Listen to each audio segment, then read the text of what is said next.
Like an idiot, I walked on top of that to try the door. I was like, damn. So I tried the other door that also wouldn't open. Holy fucking hell, my God. Okay. Yeah, you go eat something that's not me, bruh. What the f...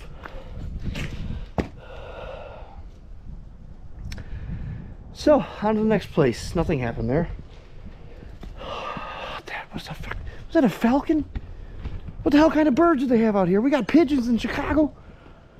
That was like 10 pigeons. Okay, I'm leaving. See you guys again in Tennessee or Arkansas.